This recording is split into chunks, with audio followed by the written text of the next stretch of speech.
Have you ever felt a specific kind of exhaustion that sleep cannot fix? It is not the physical tiredness you feel after a long run or a hard workout. It is a heavy static noise in the back of your brain that never goes away. You look at your calendar, and technically you are winning. You are productive. You are hitting your goals. You have the side projects and the social plans. On paper, you are crushing it. But inside, you feel like you are holding up a ceiling that gets heavier every single day. You are terrified that if you stop spinning just one plate, the whole circus of your life will crash down. Behavioral scientists have a name for this feeling. They call it the quiet weight. It is the crushing belief that doing more protects you when in reality, it is slowly draining your life force. If you are carrying this weight right now, I want to offer you a small moment of relief. Before we go any further, please go down to the comments and simply type the word release. Just write that one word.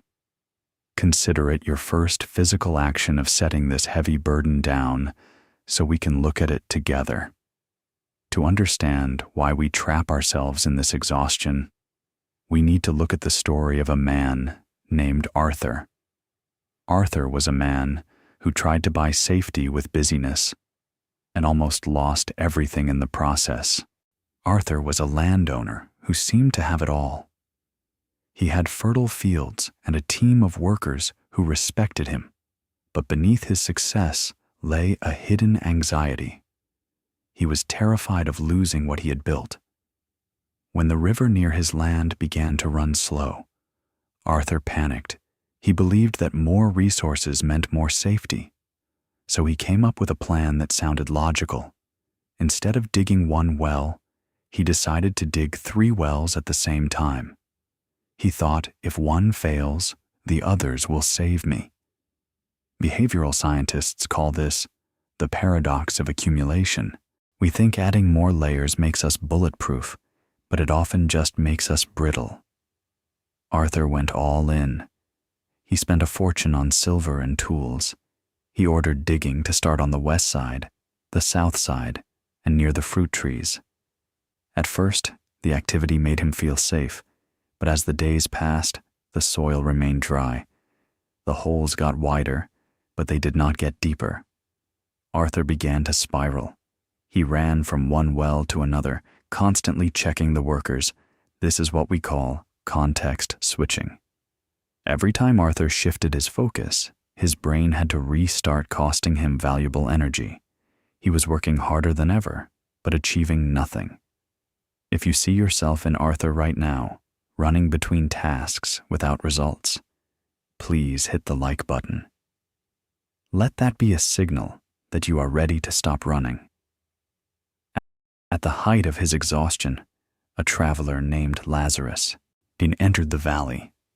Lazarus was a wise man who moved with a slow, steady pace. Arthur ran to him and shouted, "I work harder than anyone. Why is there no water?" Lazarus did not give a speech. He simply climbed into one pit and started digging. He did not look at the other 2 holes. He did not rush. He focused entirely on the earth beneath his feet because he refused to divide his attention. The result was inevitable. Within a short time, clear, fresh water began to bubble up. Lazarus climbed out and delivered a lesson that changes everything. He told Arthur that life does not reward a scattered hand. He pointed to the other 2 dry wells and said, "Those empty holes are draining your life." We often think unfinished projects are neutral, but they are actually active attacks on our focus. They steal mental bandwidth even when we are not working on them.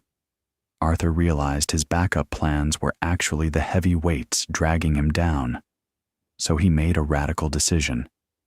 The next morning, he ordered his workers to fill the other 2 wells with stones. He destroyed his safety nets to force himself to succeed in the one place that mattered. The change was instant. Arthur stopped running. He gave one calm answer instead of 10 confused commands. His land flourished because he was finally tapping into the source. So here is the protocol for you. We call it the well-filling strategy. First, identify the 3 wells. You are digging out of fear. Second, apply the stone strategy and be brave enough to fill them in. Third, choose one deep well and give it your undivided attention for 30 days.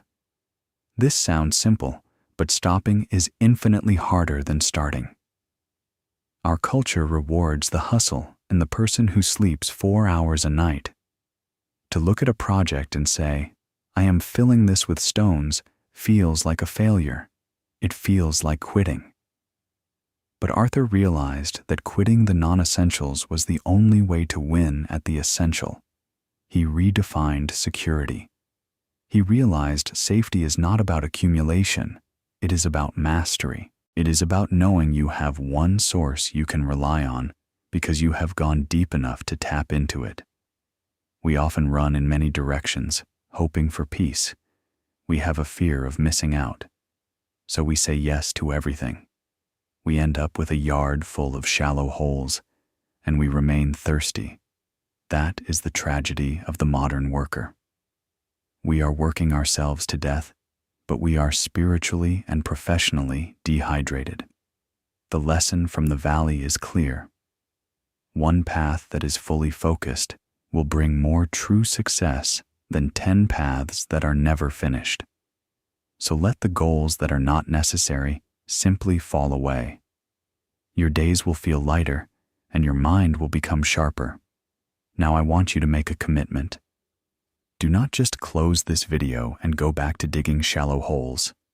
Scroll down to the comments and answer this one question. What is the one? Well, you are choosing to dig deep this week.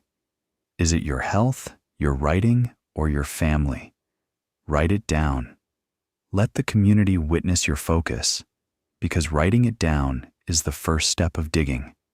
The water is there waiting for you, but you have to stay in one place long enough to reach it.